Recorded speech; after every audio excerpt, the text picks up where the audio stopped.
Bismillahirrahmanirrahim. Assalamualaikum warahmatullahi wabarakatuh. Apa kabar anak-anak semuanya hari ini? Semoga kita tetap dalam keadaan sehat dan semangat meskipun kita masih melaksanakan belajar dari rumah. Hari ini Ibu akan meneruskan pembahasan materi kemarin. Kita masuk ke tema 3 dengan tema tokoh dan penemuan, subtema 1, penemu yang mengubah dunia. Fokus pelajaran hari ini adalah PKN dan Bahasa Indonesia. Oke, kita lanjut. Materi yang akan kita bahas hari ini di PKN-nya adalah hak dan kewajiban anak di rumah. Untuk materi Bahasa Indonesianya, kita akan meneruskan penjelasan tentang teks eksplanasi. Nah, ini dia muatan pembelajaran hari ini. Kita ada 2 pembahasan, hak dan kewajiban anak di rumah, ciri-ciri teks eksplanasi ilmiah. Karena teks eksplanasi kemarin sudah kita bahas di dalam rangkuman materi yang diberikan ke anak-anak. Oke, kita lanjutkan. Kita akan bahas apa saja hak anak di rumah. Hak anak di rumah banyak sekali, mulai dari hak untuk mendapatkan udara yang sehat, sampai hak untuk istirahat, memenuhi kebutuhan-kebutuhan sehari-hari. Itu adalah hak yang kita dapatkan di rumah. Di sini, Ibu akan bahas 4 contoh hak anak di rumah. Yang pertama adalah hak untuk mendapatkan tempat tinggal. Sebagai anggota dari keluarga, tentu kita memiliki hak yang sama dengan anggota keluarga yang lain, yaitu memiliki hak untuk mendapatkan tempat tinggal. Hak yang berikutnya adalah hak untuk mendapatkan kasih sayang, terutama dari kedua orang tua kita, dan kasih sayang dari orang-orang yang ada di dalam lingkungan keluarga kita, baik itu nenek, kakek, paman, bibi. Itu adalah hak yang kita dapatkan dari mereka untuk mendapatkan kasih sayang yang penuh. Yang ketiga adalah hak untuk mendapatkan kesehatan, sehat secara fisik, sehat secara batin, ketenangan, keharmonisan dalam keluarga. Itu adalah hak yang harus kita dapatkan di dalam lingkungan rumah. Yang keempat adalah hak untuk mendapatkan kesempatan bermain, baik bermain bersama anggota keluarga, bermain bersama teman-teman di lingkungan bermain. Tapi ingat, ketika kita mendapatkan kesempatan bermain, karena saat ini kita sedang menghadapi kondisi darurat di era COVID-19, jadi kita harus tetap memperhatikan protokol kesehatan. Setidaknya atau seharusnya ketika kita selesai bermain, kita wajib mencuci tangan dengan air mengalir dan sabun serta mengganti pakaian kita. Dan ketika kita keluar rumah, kita tetap menggunakan masker. Oke, apa saja yang dimaksud dengan hak atau pengertian hak itu apa?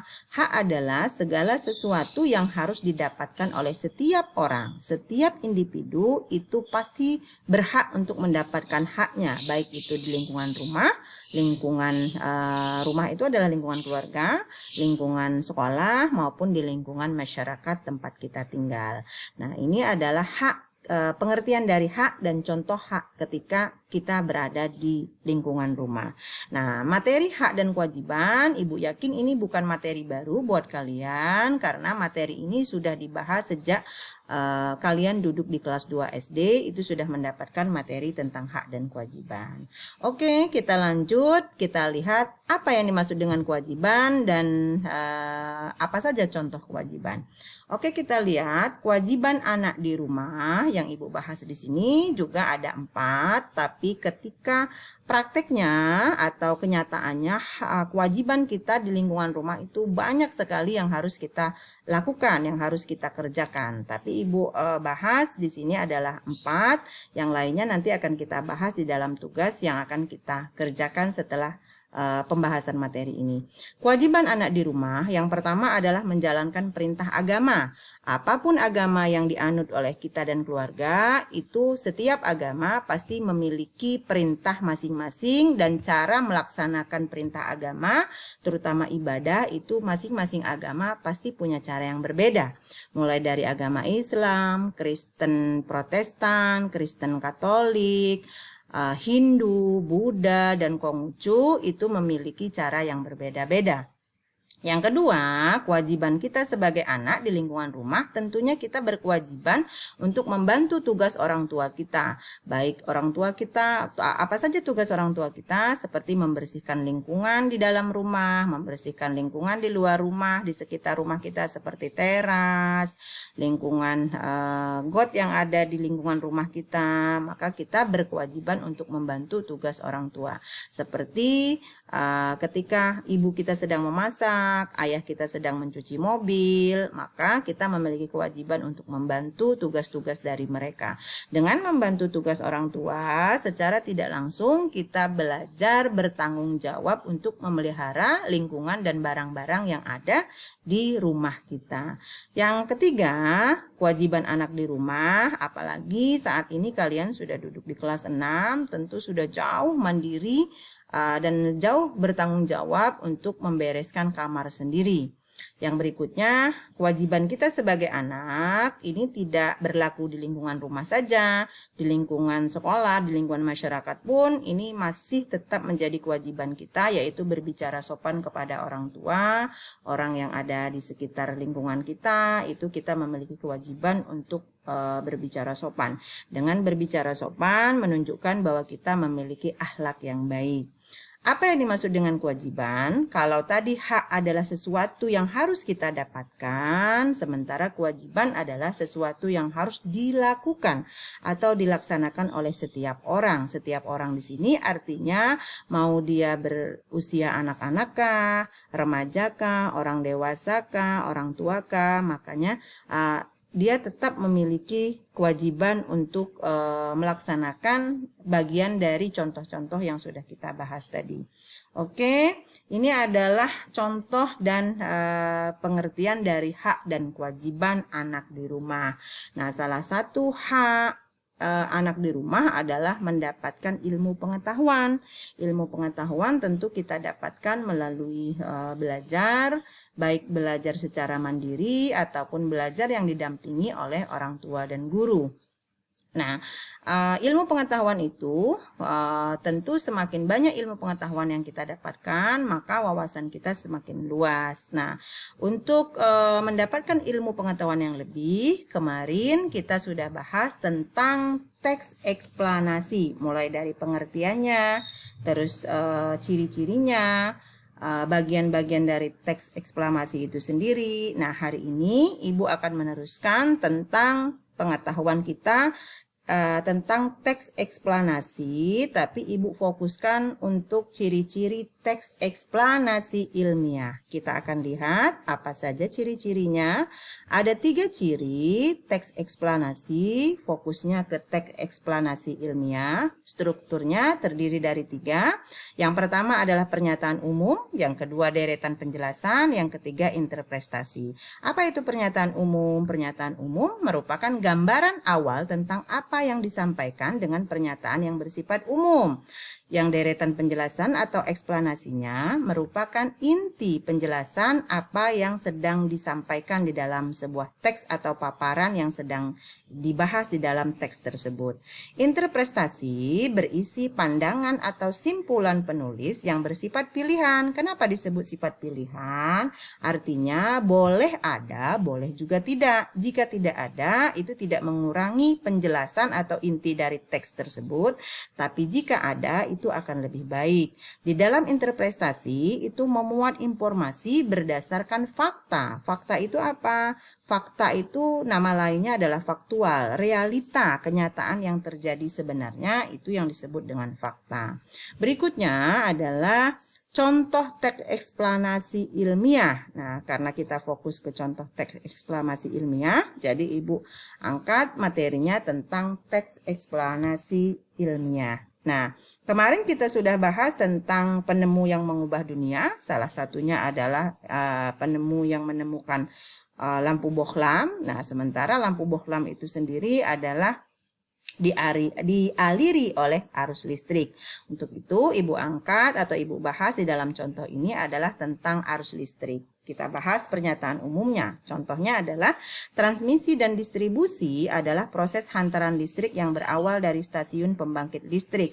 Energi listrik dibangkitkan dengan memanfaatkan beragam sumber daya alam seperti aliran air sungai atau air terjun, panas bumi, angin, atau gas alam. Nah, ini adalah contoh pernyataan umum. Sementara contoh eksplanasinya atau deretan penjelasannya adalah saat energi listrik dibangkitkan, energi listrik tersebut kemudian dinaikkan tegangannya oleh transformator penaik tegangan hingga 500 kV agar arus listrik yang mengalir disalurkan tidak terlalu tinggi sehingga efektif dan efisien. Energi listrik kemudian disalurkan melalui sutet. Apa itu sutet? Saluran udara tegangan ekstra tinggi ke gardu induk. Di gardu induk, energi listrik diturunkan tegangannya oleh transformator penurun tegangan menjadi tegangan menengah, yaitu 20 kV. Kemudian, energi listrik disalurkan ke gardu-gardu distribusi dan diturunkan kembali tegangannya. Dalam gardu distribusi menjadi tegangan rendah, yaitu 220 volt. Tegangan sebesar ini sudah sesuai dengan kebutuhan di rumah. Nah, paragraf ini menunjukkan intisari penjelasan dari sebuah teks eksplanasi ilmiah yang Ibu jadikan contoh pada pembahasan hari ini. Bagian yang ketiga atau terakhir adalah interpretasi. Apa contoh interpretasi dalam teks eksplanasi ilmiah yang kita bahas hari ini tentang arus listrik? Yaitu saat ini sistem transmisi menggunakan sutet masih merupakan pilihan yang digunakan di sebagian besar wilayah Indonesia. Karena selain murah juga lebih mudah menjangkau berbagai wilayah di Indonesia. Tetapi saat ini banyak keluhan dari warga yang rumahnya berada di sekitar jaringan sutet. Keluhan yang sering dirasakan warga antara lain sakit kepala, kejutan aliran listrik ringan, selain juga dampak secara psikis karena khawatiran akan jaringan yang putus atau tiang roboh karena bencana alam. Oke anak-anak, inilah yang kita bahas pada pertemuan hari ini tentang hak dan kewajiban anak di rumah serta contoh dan ciri-ciri dari teks eksplanasi ilmiah. Nah, untuk melihat sejauh mana pemahaman anak-anak dalam memahami paparan atau pembahasan materi hari ini, tentunya kita akan melaksanakan yang namanya evaluasi. Nah, evaluasi terhadap pembahasan hari ini, Ibu akan berikan 3 evaluasi. Yang pertama adalah tuliskan 5 hak yang telah kalian dapatkan di rumah berdasarkan pengalaman kalian masing-masing. Tentunya setiap anak-anak itu berbeda sesuai dengan apa yang kalian alami dan rasakan. Yang kedua, tuliskan 5 kewajiban yang telah kalian jalankan di rumah. Yang terakhir, tuliskan contoh teks eksplanasi ilmiah minimal 3 paragraf yang terdiri dari pertama pernyataan umum, yang kedua deretan penjelasan, yang ketiga adalah interpretasi. Nah, anak-anak, inilah yang akan kalian kerjakan. Nanti setelah dikerjakan seperti biasa dilaporkan melalui Google Classroom. Oke, demikianlah pembahasan kita hari ini tentang hak dan kewajiban kita di rumah serta ciri-ciri dan contoh dari teks eksplanasi ilmiah. Semoga apa yang Ibu berikan hari ini bermanfaat, bisa menambah keilmuan kita dan menambah wawasan kita sehingga kita menjadi anak yang nanti calon-calon pemimpin dunia di masa yang akan datang. Marilah kita tutup pertemuan kita hari ini dengan sama-sama membaca hamdalah. Alhamdulillahirabbil alamin. Sekian dari Ibu. Wassalamualaikum warahmatullahi wabarakatuh.